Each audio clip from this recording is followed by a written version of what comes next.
Ghazali decode நண்பர்களுக்கு வணக்கம். நான் கசாலி. இன்னைக்கு ஜூன் 11 2026. ஜியோ பாலிட்டிக்ஸில் ஒரு பரபரப்பான செய்தி ஏற்கனவே இன்றைக்கி மத்தியானம் பிரேக்கிங் நியூஸாக வேறு போட்டோம். ஏன்னா அது ரியலி ஒரு பிரேக்கிங்கான விஷயந்தான். என்ன அப்படின்னா, அமெரிக்கா ஒரு மாதிரி ஆக்ரோஷமாக அடிபட்ட பாம்பா அடிபட்ட புலியாக பயங்கரமாக ஆக்ரோஷமாக இருக்காங்க. ஈரானை அடித்து ஜெயிச்சே தீரணும் அப்படின்னு சொல்லி. அதை பற்றின டீட்டெயில் ஃபர்தராக என்னென்னலாம் நடந்திருக்கு அப்படிங்கிற சில விஷயங்கள் எல்லாத்தையும் சொல்லணும். அதுபோக நமக்கு இங்கே நம்ம எப்போவுமே என்ன சொல்லணும்னா, கோட் பண்ணுறது சவுதி அரேபியாவை விட, கத்தாரை விட, குவைத்தை விட துபாய் அதிகமாக நமக்கு நெருக்கமாக நிறைய ஆட்கள் இருக்காங்களா, நமக்கு ரெகுலராக கால்ஸ் வந்துகிட்டே இருக்காங்களா, அவங்க சம்மந்தப்பட்ட எதுவும் பேசணும் அப்படிங்கிறனால அங்கேருந்து வரக்கூடிய தகவலையும் அப்பப்போ நான் உங்களுக்கு பரிமாறிட்டு இருக்கேன். சரி, ஓகே. இப்போ உங்களுடைய வழக்கம் போல் உங்கள்கிட்ட நான் கேட்கக்கூடிய ரிக்வஸ்ட் என்ன, நீங்கள் லைக் பண்ணி கிளிக் செய்து சப்ஸ்கிரைப் செய்து அப்புறம் ஹைப்பு பட்டன் அதை கிளிக் பண்ண சொல்லுவாங்க. அதில் ஹைப்னா என்ன அப்படின்னு சொல்லி சிலர் பின்னூட்டத்தில் கேட்குறாங்க. ஹைப்புங்கிறது நீங்கள் அந்த மேலே ரெக்டாங்கிளாக நம்ம என்ன சொல்கிறது லேண்ட்ஸ்கேப்பில் நம்மளுடைய வீடியோ இருக்கும். அதுக்கு கீழே கமெண்ட் செக்ஷன் இருக்கும். அதில் பார்த்து 2-3 டாட் இருக்கும். கமெண்ட்டை அப்படியே ரைட்லேருந்து லெஃப்ட்டுக்கு டர்ன் பண்ணிங்கன்னா அதில் ஹைப் பாயிண்ட்னு வரும். அந்த ஹைப் பாயிண்ட்டுக்கு கீழே உங்களுக்கு எலிஜிபிள் இருக்கும்போது, ஏன் எலிஜிபிள்னு சொல்கிறேன் அப்படின்னா, நீங்கள் ஒரு இது 700 பாயிண்ட், 630 பாயிண்ட், 800 பாயிண்ட் தான் பாயிண்ட் இருக்கும். அதை கிளிக் பண்ணிட்டீங்கன்னா நமக்கு பாயிண்ட் சேர்ந்துடும். ஓகே, ஏன் எலிஜிபிள் அப்படின்னா, ஒரு வாரத்துக்கு 3 முறை ஹைப் பாயிண்ட்டை நீங்கள் அழுத்த முடியும். அதை 3 முறை இப்போ என்னோடதுக்கு, வேறு நண்பர்களுக்கு, வேண்டப்பட்டவங்களுக்கு, யாராவது நல்லா பேசிகிட்டு இருக்காங்க, அவங்களுக்கு பிடிச்சி போச்சு அப்படின்னா அவங்களுக்கு அப்படின்னு சொல்லி ஹைப் பாயிண்ட் கிளிக் பண்ண முடியும். யாருக்கு பண்ண முடியாது அப்படின்னா, ஒரு 5 லட்சத்துக்கு மேலே யாருக்கெல்லாம் சப்ஸ்கிரிப்ஷன் இருக்கோ அவங்களுக்கு ஹைப் பாயிண்ட் கிடையாது, வர எலிஜிபிள் ஆகாது. 5 லட்சத்துக்கு கீழே இப்போ நமக்கு என்ன ஒரு 36,000 சொச்சம் சப்ஸ்கிரிப்ஷன் வந்திருக்கு. இன்னும் இப்போ ஆரம்பித்து 5 மாதம் முடிஞ்சிருக்கு வச்சுக்கேன். அதனால் நமக்கு 5 மாதம் ஆயிருக்கு அப்படிங்கும்போது ஒரு கிட்டத்தட்ட ஒரு எல்கேஜி போகிற குழந்தை தான் அப்படி வச்சுக்கோமே. அது ஹைப் பாயிண்ட்டு. சரி, இப்போ நமக்கு ஒன்றொன்னா நமக்கு வந்த செய்தி என்னென்னா, அடி 2 பக்கமும் பலமாக அடிச்சிருக்காங்க. அமெரிக்கா உண்மையிலே கன்ஃபியூஸாக போயிருக்காங்க. அந்த பீட் ஹெக்ஸேத்னு சொல்லி அந்த பாதுகாப்புத்துறை செயலாளர் இருக்கார் இல்லையா, அவர் வெறி பிடிச்ச மாதிரி ஆள் அந்த மூஞ்சியெல்லாம் பார்க்கணுமே, அவர் பேசுகிறத அந்த டீட்டெயில் எல்லாம் பார்த்தோம்னா அப்படி இருக்குது. இன்றைக்கி நைட்டு, அதாவது இப்போ நம்ம பேசிகிட்டு இருக்கிறது 11ஆம் தேதி ஜூன் 11னா, இன்றைக்கி ஜூன் 11 நைட்டு அப்படிங்கும்போது அமெரிக்காவுக்கு -11 மணி நேரம் வச்சுக்கோங்க. ஜூன் 11 காலையில் இப்போ இங்கே நைட்டு 10 மணி 11 மணி அப்படின்னு சொல்லி நமக்கு இந்தியாவில் டைம்னா ஒரு சில மணி நேரம் தான் முன்ன பின்ன இதுக்கு ஈரானுக்கு. இப்போ நம்ம டயத்துக்கே பேசினோம்னா கூட ராத்திரி 11 மணிக்கு அப்படின்னு சொல்லியாச்சுன்னா, இல்லை ராத்திரி 10 மணிக்கு அடிக்க போகிறாங்க அப்படின்னு சொல்லியாச்சுன்னா, அங்கே அமெரிக்காவில் 11ஆம் தேதி காலையில் ஒரு 11 மணி 11:30 மணி அப்படி அந்த மாதிரி டைமில் அவங்களுக்கு அட்டாக் அப்படின்னு சொல்லியாச்சுன்னா அங்கேருந்து தாக்க ஆரம்பிப்பாங்க. எங்கேருந்து தாக்க ஆரம்பிக்க போகிறாங்க அப்படிங்கிறது தெரியலை. அதில் ரொம்ப முக்கியமாக லேட்டஸ்ட்டாக வந்திருக்கிறது இப்போது அதையும் ஒன்றுனா சொல்லிடுவோம். லேட்டஸ்ட்டாக ஒரு B-52 பாம்பர் சவுதி அரேபியா இதுக்கு சேர்ந்துருக்கு. என்னென்னா நமக்கு ஒரே பயம்தான், இவங்களுக்கு வேறு எந்த போக்கடமும் இல்லை. நீங்கள் கப்பல் படையை ஏற்கனவே கப்பல் படை வச்சுருக்காங்க. அந்த பக்கம் கல்ஃப் ஆஃப் ஓமானில் நிறுத்தி வச்சுருக்காங்க மாதக்கணக்காக, ஒன்றுமே செய்ய முடியல. அதுக்கப்புறம் அங்கேருந்து கொஞ்சம் நெருங்கி வரும்போது இவங்க ஹர்மோஸில் இருந்து ஈரான் அடின்னு அடிச்சிருக்காங்க. மாறி மாறி சண்டை போட்டு பயங்கரம் அடிச்சிருக்காங்க. ஹர்மோஸுக்குள்ளே டோட்டலாக டோட்டல் பிளாக்கெட், எந்த கப்பலும் போகக்கூடாது வரக்கூடாதுன்னு சொல்லி ஸ்டாப் பண்ணிட்டாங்களா. 2 கப்பலும் வந்தோன்னா அதை அடிச்சிட்டாங்கன்னு ஏற்கனவே சொல்லியிருக்கோம். அப்போ எந்த கப்பலுக்கும் போக முடியல அப்படின்னா, அது உலகத்தின் பெரிய ரவுடி. அமெரிக்காவுக்கு கோவம் வருமா வராதா? கோவம் வந்துருச்சு. ஆனால் என்ன பண்ணுறது, வேறு வழி இல்லை. அப்புறம் வான் வழியில் அடிக்கணும் அப்படின்னா ஏற்கனவே அடிச்சிருக்காங்க வான்வழியில். அந்த வான்வழியில் அடித்ததில் F-15 அடித்த அடியில் சரியாக சேதம் ஆகாமல் அது தப்பிச்சு போயிட்டாங்க. அப்போ F-15 வேலை செய்யலை, F-35 வேலை செய்யலாம், இப்போ அடிச்சிருக்காங்க.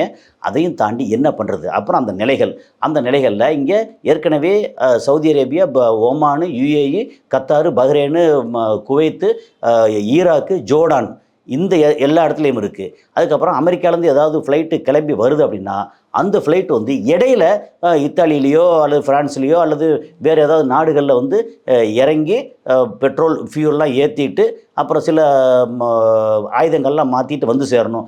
அதுக்கு சில நாடுகள், ஐரோப்பாவில் உள்ள சில நாடுகள் வந்து ரெஃப்யூஸ் பண்ணியிருக்காங்க அப்படின்ற தகவலாம் வருது. ஸோ ஓகே, இப்போ எப்படின்னா நம்பர் 1 வந்து என்ன சொல்லியிருக்காங்கன்னா, இப்போ ஹவுதி ஃபாரின் மினிஸ்டர் என்ன சொன்ன இஷ்யூஸ் அது என்ன சொன்னால், ஒரு டைரக்ட் வார்னிங் டு வாஷிங்டன். ஏற்கனவே நீங்கள் வந்து ஹர்மோஸ் ஃபுல்லாக க்ளோஸ் பண்ணுறாங்க இல்லையா, இப்போ நாங்கள் வந்து பாபல் மத்தியும் டோட்டலாக ஃபுல்லாக ரெட் சி எங்கள் கையில், எங்கள் கண்ட்ரோலில் இருக்குது, நாங்கள் வந்து க்ளோஸ் பண்ணுவோம் அப்படி. அப்போ மொத்தத்துக்கு உலகத்துக்கே இது வந்து ரொம்ப பெரிய த்ரெட்டாக இருக்கும் அப்படின்னு ஹவுதீஸ் வந்து பயங்கரமாக, நீங்கள் வந்து ஈரான் வந்து அவ்வளோ சாதாரண நினச்சிடாங்க, நாங்கள் ஈரான் கூட இருக்கோம் அப்படின்னு சொல்லி ஹவுதீஸ் வந்து சொல்லியிருக்காங்க. Okay, number 1. அது போக என்ன சொன்னால், இப்போது ஈரான் வந்து ரொம்ப ஹெவி ஸ்ட்ரைக்கை வந்து கண்டக்ட் பண்ணாங்க. அந்த ஸ்ட்ரைக் வந்து தாங்க முடியாத ஸ்ட்ரைக்காக Iran bombed US 5th fleet base in Bahrain with missiles. அது ஏற்கனவே சொல்லியிருக்கோம். ஆனால் எப்படிங்கிற வந்து இது எல்லாத்தையும் வந்து இந்த இதில் இப்படி காமிச்சோம்னா அந்த பாம் பண்ண அந்த பிக்சர்லாம் வருது. அதை முடிஞ்ச அளவுக்கு அங்கே பிக்சராக போடுறோம். ஏன்னா வீடியோ போடுறது வந்து பிரச்சனையாக வரும். அது போக அடுத்தது என்ன ஒரு வந்திருக்கு அப்படின்னு சொல்லியாச்சுன்னா, இப்போ வந்து யுஎஸ் சென்ட்ரல் கமாண்ட் இருக்குல்ல, அது ரிலீஸ் பண்ண வீடியோ பற்றி அல் ஜசீரா வந்து என்ன சொல்லியிருக்காங்க, video released by US central command shows what the military says are self defence strike on ஈரானின் military surveillance capabilities, communication system and air defence sites. அதாவது நாங்கள் வந்து அவங்க அடித்ததெல்லாம் வந்து எங்களுக்கு செல்ஃப் டிஃபென்ஸ் தான், அவங்க வெந்திரிச்சு திரும்ப வந்து அடிச்சிடக்கூடாதுங்கிறதுக்காக, அதாவது ஒருத்தன் வந்து ஓடி வந்து நம்மளை வந்து ஓங்கி குத்திரும் அப்படிங்கிறதுக்காக அவன் கையை வெட்டணும், காலை வெட்டணும், மற்றபடி எங்களுடைய பாதுகாப்புக்காக தான் அவன் பார்த்தா முறைச்சிக்கிட்டே இருந்தான், அதனால் கண்ணை நோண்டணும் அப்படின்னு சொன்ன மாதிரி இங்கே வந்து என்ன சொன்னாங்க, எங்களுடைய செல்ஃப் டிஃபென்ஸுக்காக, எங்கள் தற்காப்புக்காக நாங்கள் வந்து அவங்களுடைய சர்வேலன்ஸ் கேப்பபிலிட்டி அப்படின்னா அங்கேருந்து மேலே பறந்து வந்து இது இருக்குல்ல ட்ரோன் வந்து MQ-9 ரீப்பர் வந்து அமெரிக்காவோடது, இவங்களோடது ஷாஹித் ட்ரோனில் நிறைய வெரைட்டிஸ் இருக்குது. அது அந்த ட்ரோனு வந்து நிறையா சர்வேலன்ஸ் டைப்பில் எல்லாம் இருக்குது. அதாவது குண்டு போடுற ட்ரோனும் இருக்குது, சர்வேலன்ஸ் ட்ரோனும் இருக்குது. ஸோ சர்வேலன்ஸ் எல்லாத்தையும் கேப்பபிலிட்டியை கட் பண்ணுறதுக்கு, அதுக்கப்புறம் அங்கே எங்கெல்லாம் வந்து ரேடார் சிஸ்டம் இருக்குது அது எல்லாத்தையும் அடிக்கிறதுக்காக தான் surveillance capabilities, communication systems and air defence சைட்ஸு. Air defence அவங்க சொந்தமாக வந்து ஏர் டிஃபென்ஸ் எல்லாம் ரெடி பண்ணி வச்சுருக்காங்க இல்லையா, அதெல்லாம் நாங்கள் அடிக்கிறோம் எங்களோட பாதுகாப்புக்காக. நீ வந்து 11,000 கிலோமீட்டர்லேருந்து வந்துட்டு இவெண்ட்டை போய் எங்களுக்கு பாதுகாப்பு வரும்னு சொல்லி அடிக்கிறான்னு யாரா நீ அப்படிங்கிறதா இந்த கேள்வி. அதை அப்படியே நான் சொல்கிறத வந்து என்ன தமிழில் இல்லாமல் அந்த லாங்குவேஜில் இவங்களும் கேட்டிருக்காங்க. IRGCயோட ஸ்போக்ஸ் பர்சன் அதே தான் சொல்லியிருக்கிறாரு. அப்புறம் ஈரான்லேருந்து அதே தான் நிறையா வந்து சேர்ந்துருக்கு. ஓகே, அதுக்கப்புறம் வந்து இப்போ ரொம்ப முக்கியமாக இன்னொரு என்ன வந்திருக்கு அப்படின்னா, according to the Israeli news paper Maariv, Israel's National Security Minister Itamar Ben-Gvir said during the cabinet meeting that the country should consider detaining Lebanese women and children, adding, "We need to think outside the box. Occupying territory and killing large numbers is important, but arresting their women and children and taking them to prison is what hurts the most." என்னன்னா, நீங்கள் வந்து லெபனானில் இருக்கக்கூடிய woman and children இருக்காங்க இல்லையா, அவங்கள வந்து arrest பண்ணி இங்கே உள்ளே கூட்டு போனால் அது வந்து ரொம்ப கொடுமைப்படுத்துகிற ஒரு இதாக இருக்குது, அங்கேயே கொன்றுவோம் அப்படின்ற மாதிரி வந்து பென்கவீர் வந்து திருவாய் வளர்ந்துருக்காரு. இந்த மாதிரி ஒரு கேணத்தனமான, ஒரு ராட்சசத்தனமான, ஒரு மனிதத்தன்மை இல்லாத இந்த மாதிரி வார்த்தைகளை யார் சொல்லுவா? பென்கவீர் மாதிரி, இவங்க மாதிரி, நெத்தன்யாகு மாதிரி ஆட்கள் தான் இதை சொல்லுவாங்க. ஸோ அந்த மாதிரி சொல்லியிருக்காங்க. எப்படி அவங்க வந்து numbers important, but arresting their women and children and taking them to prison is what hurts them the most. But என்னன்னா, we need to think outside the box. Occupying territory and killing large number is important. அங்கே occupy அந்த டெரிட்டரியில் வந்து west பேங்கில் வந்து occupy பண்ண போகிறீங்களா, அவங்க இருக்கிற ஆட்களை பூரா கொன்றுங்க, அவங்கள பிடிச்சி ஜெயிலில் போட்டு, இதெல்லாம் வந்து சரியில்லை. அவங்க வந்து எங்கள் ஆட்கள் ஜெயிலில் இருக்காங்க, எங்கள் லேடிஸ் எல்லாம் ஜெயிலில் இருக்காங்க, அதனால் அப்படின்னு சொல்லிட்டு ரொம்ப பேசியிருக்காங்கல்ல, கொன்றுங்க. என்ன ஒரு இது. இதை வந்து இதுக்கு எப்படின்னா, உலகத்தில் இந்த யுனைடெட் நேஷன், வெங்காய நேஷன் ஒன்று இருக்கு இல்லையா, அதெல்லாம் என்ன பண்ணிகிட்ருக்கு, உட்காந்து மணி ஆட்டிட்டு உட்காந்துருக்கு. அவங்க சொல்கிறத போடுற பிச்சை காசை எடுத்துக்கிட்டு எலும்பு துண்டுக்காக வாலாட்டிட்டு உட்காந்துருக்கு யுனைடெட் நேஷன். இதுக்கு வந்து ஜால்ரா போடுறதுக்கு யூரோப்பியன் யூனியன் மாதிரி இந்த கண்ட்ரிகள்லாம் உட்காந்துட்டு ஆன்னு பார்த்துட்டு உட்காந்துருக்காங்க. ஸோ இவ்வளோ கேவலமான ஒரு சிஸ்டம் இந்த உலகத்துக்கு எதுக்கு? இவங்க அடிப்பாங்கலாம், கொல்லுவாங்கலாம், எல்லாத்தையும் வேடிக்கை பார்த்துட்டு உட்காந்துருப்பாங்க. கடைசியில் பார்த்தா ஹியூமன் ரைட்ஸை பற்றி பேசுவாங்க. அதாவது இந்த மாதிரி ஒரு கேணயங்கள்லாம் சேர்ந்து இந்த மாதிரி ஒரு அமைப்பு அமைச்சா இது அமைப்பு இப்படி தான் இருக்கும் அப்படிங்கிறது. சரி, இப்போ வந்து அடுத்து ஒரு ஈரானோட முக்கியமானது என்னென்னா, Iranian missile bypassed US Patriot air defence and hits US F-35 airbase in Jordan. So Jordan வந்து பெரிய அளவுக்கு வந்து அடி வாங்கியிருக்கு. என்ன காரணம்னா, அங்கே வந்து பேட்ரியாட் அப்படின்னு சொல்லக்கூடிய ஏர் டிஃபென்ஸ் சிஸ்டம், அதாவது வரக்கூடியதை எடுத்து தாக்கக்கூடியது, இன்டர்செப்ட் பண்ணக்கூடிய இந்த சிஸ்டம் இருக்கு இல்லையா, அந்த சிஸ்டத்தையும் மீறி அந்த F-35 வந்து விமானம் வந்து ஓடுதலும் இதெல்லாம் வச்சுருக்காங்க இல்லையா, அங்கே போட்டு தாக்கியிருக்கு அப்படிங்கிறது ஒரு முக்கியமான செய்தி. ஏன்னா அது வந்து ஏர் டிஃபென்ஸ் சிஸ்டம் அவ்வளோ ஸ்ட்ராங்கானது பேட்ரியாட், உண்மையிலே சாதாரணதெல்லாம் கிடையாது. அந்த பேட்ரியாட்டை மீறி இவங்களோட மிசைல் அங்கே விழுந்திருக்கு. எங்கே? F-35 இருக்க ஓடுதளத்தில். அது எங்கே விழுந்திருக்கு அப்படின்னா F-35 ஏர்பேஸ் இன் ஜோர்டான், அதில் விழுந்திருக்கு. சரி, அடுத்து இன்னொரு செய்தி எடுத்துக்கிட்டோம்னா, ஹெக்ஸத்து அந்த ஆள் மூஞ்சியை பார்த்தாங்கன்னா உண்மையிலேயே ஒரு வெறி பிடிச்ச ஆள் இருப்பாங்க இல்லையா, அந்த மாதிரி இருக்காப்புல. வெறி பிடிச்சவங்க, உண்மையிலே வெறி பிடிச்ச ஆள். அதாவது அந்த ஆள் வந்து ஒரு யூதன். ஓகே, உலகத்தில் வந்து அழித்து ஒழிக்கப்பட வேண்டிய சிலரில் வந்து இந்த யூதன் ஒருத்தன். என்னென்னா, இந்த இவங்கெல்லாம் வந்து அரப்ஸு, பாலஸ்தீனர்கள், அங்கே இருக்கிற பிளாக்ஸு, கருப்பர்கள், அங்கே இருக்கிற மற்றவங்க, அங்கே இருக்க அந்த இதில் பழங்குடியினர் இருக்காங்க இல்லையா, அவங்கெல்லாம் இந்த ஹெக்ஸத் மாதிரி ஆட்களுக்கு வந்து மனுஷங்களே தெரியாது, போட்டு கொல்லணும், அப்படி கொல்லப்பட வேண்டியவர்கள் அப்படின்ற மாதிரி வந்து ரொம்ப மோசமான ஒரு கேரக்டர் உள்ள ஆள். ஸோ அந்த ஆள் வந்து என்ன சொல்லியிருக்கான், வந்து ஹெக்ஸத் என்ன சொல்லியிருக்கான், those strike that will happen tonight will be strong. டுநைட்னு இன்றைக்கி அப்படி சொல்கிறாங்க, strong. They will be clear. Iran has an opportunity to make a deal. That's a point. நீ வந்து இன்றைக்கி அடி பயங்கரமாக இருக்க போகுது. இப்போவும் கெட்டு போகலை. ஈரான் இப்போ கூட ஒரு டீலுக்கு வந்து தயாராகுங்க. இந்த டீலில் வந்து எங்கள் ட்ரம்ப் வந்து ஒரு சூப்பர். அவர் என்ன சொல்கிறார், வந்து president Trump is a deal maker. அது மீல் மேக்கர் இல்லை, டீல் மேக்கர். என்ன டீலாக இருந்தாலும் கரெக்டாக அப்படியே போட்டு அப்படி ரொம்ப சூப்பராக டீல் பண்ணுவார். அப்படி டீல் பண்ணி முடித்து எல்லாம் அப்படியே சமாதானத்தை கொண்டு வந்து அடுத்து நோபல் பரிசு வாங்க போகிறாரு அப்படின்ற மாதிரி ஒரு டீல் மேக்கர். இப்போ கூட நீங்கள் வந்து டீலுக்கு வந்துருங்க, இல்லைன்னா இந்த நைட்டு வந்து உங்களோட அடி பயங்கரமாக இருக்க போகுது அப்படின்னு அந்த ஆள் வந்து ஒரு காட்டான் அப்படி சொல்லிக்கிறலாம். ஒரு காட்டு மிராண்டி அல்லது வந்து என்னது ஒரு ரொம்ப மோசமான வார்த்தை இந்த டைப்பில் என்ன இருக்கோ அதெல்லாம் போட்டுக்கரலாம். ஸோ அந்த ஆள் வந்து இப்படி சொல்லியிருக்காங்க, he is prepared to make the deal. Iran would be wise to take it. அது கடைசியில் கெஞ்ச முடியாமல் மிரட்டுறாங்க. எங்கள் அடி பயங்கரமாக ஒரு அடியும் இடி மாதிரி இறங்க போகுது. ஒழுங்கு மரியாதையாக நீங்கள் வந்து டீல் பண்ணிடுங்க எங்கள் ட்ரம்ப்கிட்ட. ட்ரம்ப் இஸ் வந்து ஒரு டீல் மேக்கர். அவர்கிட்ட வந்து நீங்கள் புத்திசாலியாக இருந்தால், ஈரானே இங்கே பாருங்கள், ஈரானே நீங்கள் புத்திசாலியாக இருந்தால் ஒழுங்கு மரியாதையாக டீல் பண்ணிடுங்க, இல்லைன்னா இது வந்து சரியில்லை பார்த்துங்க, அடி பயங்கரமாக இருக்கும் அப்படின்னு அந்த ஆள் வந்து தாங்க முடியாமல் பொறுக்க முடியாமல் அந்த ஆள் சொல்லியிருக்கிறாரு. அதுக்கப்புறம் ரொம்ப முக்கியமாக இவங்க வந்து ஒரு 20,000 பேர் ஈரானில் இருக்கக்கூடிய ஒரு இடத்துல 20,000 பேருக்கு தேவையான, அதாவது குடி தண்ணீர், அதை போட்டு அடிச்சிருக்காங்க. இவங்கெல்லாம் நாசமாக போவாங்க. என்ன செய்வாங்க, இது ஏற்கனவே வந்து எப்போ பார்த்தாலும் ஆட்கள் இருக்கிற இடம், ஸ்கூலு குழந்தைகள், 168 பெண் குழந்தைகள் எல்லாத்தையும் ஸ்கூல் போன ஸ்டூடெண்ட்ஸு எல்லாத்தையும் அடித்தாங்க. 12 டீச்சர்ஸு. இவங்க என்ன பாவம் பண்ணாங்க, இவன் கண்ணு தெரிய பூரா வந்து சர்ச்சு, மசூதி, அப்புறம் ஸ்கூலு, ஹாஸ்பிட்டலு, அங்கே இருக்கிற குழந்தைகள், அப்புறம் வந்து பெருந்தலைகளை வந்து தெரியாமல் போட்டு அடிக்கிறது, இப்படியே போட்டிருக்காங்க. நீ பெருந்தலைகள், நீ வந்து ஒரு வீரனாக இருந்தால் அங்கே இருக்கிற இராணுவ வீரன்ட்டு போய் மோது, அப்புறம் கப்பல் படையில் மோது. நீ வந்து ஃப்ளைட் வச்சுருக்கல, நீ அங்கே போய் குண்டு போகிற எல்லாம் பண்ணுறல, நீ அவங்ககிட்ட மோது. அதை விட்டுப்பட்டு டொமஹாக்னு ஒன்று வச்சுருக்காங்களா, அதை வந்து ஸ்கூல் பிள்ளைகளை வந்து அடிக்குதான். என்னங்கடா பண்ணிகிட்ருக்கீங்க, இவ்வளோ கேவலமான கேடுகட்ட இது. என்ன சொல்கிறாங்கன்னா, a spokesperson for the Iranian Ministry of Foreign Affairs confirmed the US strike on civilian water infrastructure that has left more than 20,000 Iranians without quick access to clean drinking water. 20,000 பேருக்கு மேலே இருக்கக்கூடிய அந்த க்ளீன் ட்ரிங்கிங் வாட்டர் கிடைக்காத அளவுக்கு அடிச்சுட்டாங்க. Okay, with as much reconnaissance as the US has conducted over Iran and its highly precise missiles, there is no doubt that this was done intentionally. என்ன சொன்னால் தெரியாமல் அடிச்சிருச்சு அப்படின்னு சொல்ல முடியாது. இது வேணுன்னே இன்டென்ஷனோட இவங்க வந்து தண்ணி கிடைக்காம சாகணும் இந்த மக்கள் அப்படின்னு சொல்லித்தான் அடித்தாங்க அப்படின்னு சொல்கிறாங்க. Another war crime by US that only Iran has the courage to punish them for. Okay, இப்போ வந்து ஈரான் என்னென்னா இவங்க அடித்தது வந்து வார் கிரைம், இது போர்க்குற்றம். அந்த போர்க்குற்றத்துக்கு ஈரான் வந்து அவங்களை தண்டிக்க போகுது. US always strikes civilian infrastructures such as schools, university, hospital, cafe, market and water plant.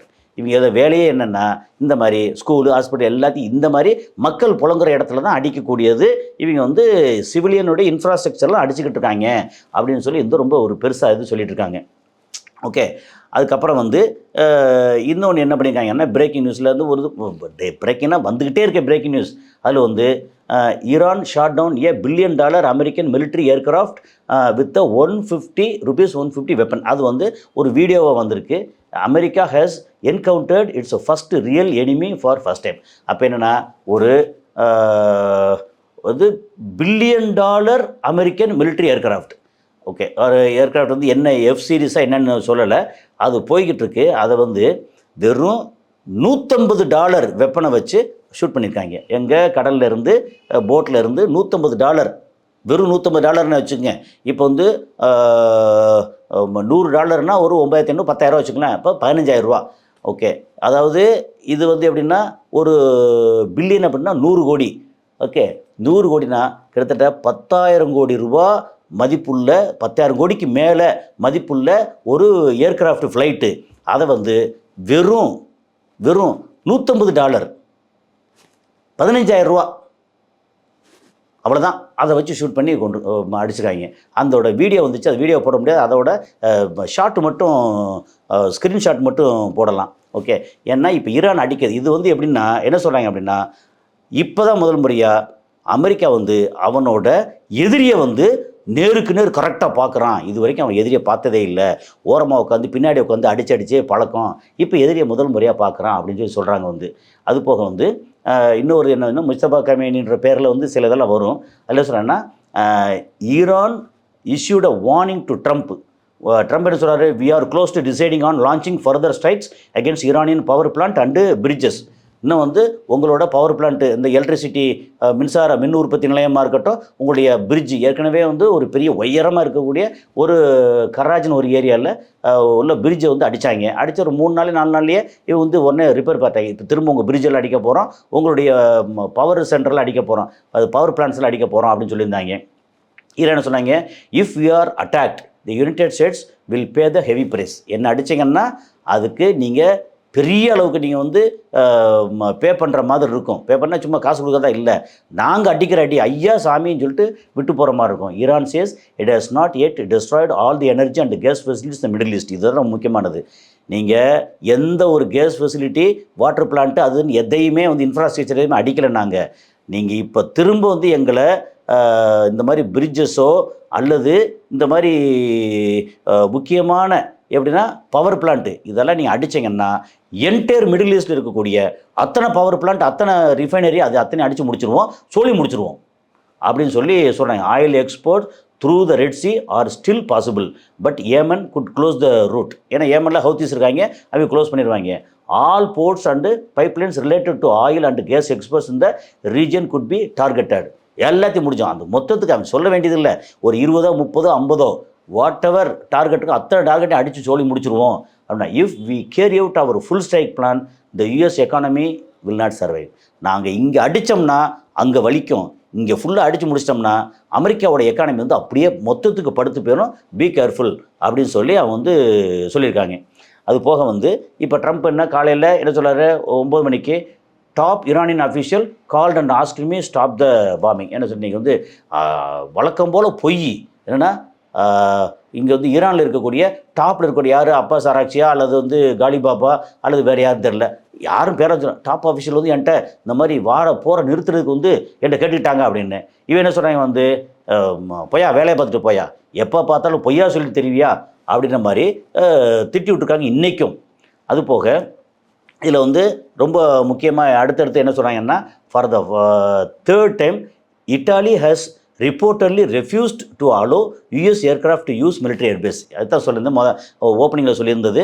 Italy என்ன சொல்லியிருக்காங்கன்னா, அமெரிக்காவுடைய ஏர்கிராஃப்ட் இதுக்கு எல்லாத்தையும் அவங்களோட ஏர்பேஸை வந்து அலோவ் பண்ண மாட்டோம். 3rd டைம் சொல்கிறாங்க. இது ஃபஸ்ட் டைம் இல்லை, 3rd டைம். நீ வராத, இங்கே வந்து உனக்கு இந்த இடம் இல்லை, நாங்கள் வந்து ஈரானுக்கு எதிராகவோ மிடில் ஈஸ்ட்டுக்கு எதிராகவோ நாங்கள் வந்து செயல்பட தயாராக இல்லை, இனிமேல் எங்களுக்கு வந்து நீ தேவையில்லை, எங்களுக்கு ஈரான் மாதிரி சைனா மாதிரி ஆள் போதும் அப்படின்ற அளவுக்கு இட்டாலி வந்துட்டாங்க. ஏற்கனவே ஃப்ரான்ஸ் அப்படி தான் இருக்காங்க, ஜெர்மனி அப்படி தான் அகேன்ஸ்டாக இருக்காங்க, யூகே ஏற்கனவே சொல்லிட்டாங்க, இப்போ வந்து இட்டாலி அதே மாதிரி சொல்லிட்டாங்க.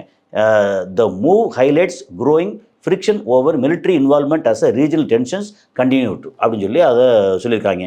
அப்புறம் இன்னொருத்தர் நம்ம துருக்கி அவர் எர்டகன் சொல்கிறாரு, பயங்கர வார்னிங் கொடுத்துருக்காரு. ஒருவேளை எர்டகன் வந்து எப்போ பார்த்தாலும் முன்னாடி மாற்றி மாற்றி பேசுவார், இது வந்து அமெரிக்காவுக்கு சாதகமாக இருக்கும், அல்லது இங்கே வந்து அமெரிக்காவுக்கு எதிராக பேசுகிற மாதிரி இல்லை, இஸ்ரேலுக்கு எதிராக கண்டனம் தெரிவிச்சுட்டு இஸ்ரேலுக்கு ஆதரவெல்லாம் கொடுப்பாரு. ஆனால் இப்போ வந்து ரொம்ப சீரியஸாக ஏதோ விஷயங்கள் வந்து பேசிகிட்டு இருக்காரு. என்ன சொல்கிறாருன்னா, துருக்கி has issued a final warning to Israel, signaling that any further escalation could trigger a direct response. President Recep Tayyip Erdogan stated the attack carries out by the Netanyahu and his criminal network against Syria and Lebanon have reached a level that threatens not only those two brotherly nations but Turkey as well. Turkey's security does not begin and end the Hatay. It extends to Aleppo, Damascus and Beirut. நீங்கள் வந்து ஏற்கனவே இங்கெல்லாம் அடிச்சுக்கிட்டு இருக்கீங்க, லெபனானில் சிரியாலாம். இனி வந்து இப்போ அப்படிலாம் பண்ணேன், அடுத்து வந்து துருக்கி வந்து எங்களுக்கு பிரதர் நேஷனில் வந்து பண்ணிகிட்ருக்கீங்க, நாங்கள் வந்து இனி டேரெக்டாக இன்வால்வ் ஆக வேண்டி வரும் அப்படின்னு சொல்லி பயங்கர வார்னிங் கொடுத்துருக்கிறாரு. ஸோ இந்த வார்னிங் வந்து ரொம்ப இம்பார்ட்டன்ட். ஸோ இப்போ வந்து எப்படின்னா வேறு வழி இல்லை, இன்றைக்கி நைட்டு ரொம்ப சீரியஸான ஒரு விஷயம் வந்து நடக்குது. அங்கே வந்து B-52 நியூக்ளியர் பாம்பர் இப்போ சவுதி அரேபியாவோட பேஸில் வந்து இறங்கியிருக்கு அப்படின்னு சொல்லி சொல்கிறாங்க. ஸோ எந்த அளவுக்கு என்ன நடக்க போகுது என்னன்னு தெரில. இன்றைக்கி நைட்டு ஒருவேளை ஒன்றுமே நடக்கலைன்னா ஒரு சின்னதாக பெருமூச்சு விட்டுக்கலாம். இதில் வந்து நம்ம எப்படி பார்த்தாலும் இந்த போரில் பெரிய அளவுக்கு வந்து அஃபெக்ட் ஆகுமோ அப்படின்னு பயமாக இருக்கிறது எது அப்படின்னா, நம்பர் 1 துபாய், நம்பர் 2 அங்கே துபாய், அங்கே வந்து அபுதாபி, நம்பர் 3 வந்து குவைத்து, அது பஹ்ரைனு, நம்பர் 4 வந்து குவைத்து. இதுதான், அதாவது UAE, பஹ்ரைன், குவைத்து, இந்த GCCயில் இது 3. அதுக்கப்புறம் இங்கே வந்து இஸ்ரேல் சொல்ல வேண்டியதில்லை, அடித்து குமிச்சிருவாங்க. எப்போ மாறி மாறி போருன்னா அதாவது சொல்ல முடியாத அளவுக்கு பயங்கர மோசமாக இருக்கும். ஆனால் போர் வரக்கூடாது. என்ன பண்ண போகிறாங்க இதுக்கப்புறம் வந்து அமெரிக்கா வந்து எல்லா நாடுகளும் சேர்ந்தோ இல்லை அங்கே உள்ளுக்குள்ளே சேர்ந்தோ அழுத்தி பிடிக்க போகிறாங்களா, என்ன செய்ய போகிறாங்கன்னு தெரியல. ஸோ எது வந்தாலும் அடுத்தது காலையில் நமக்கு வந்து அப்டேட் பண்ணுவோம். நன்றி.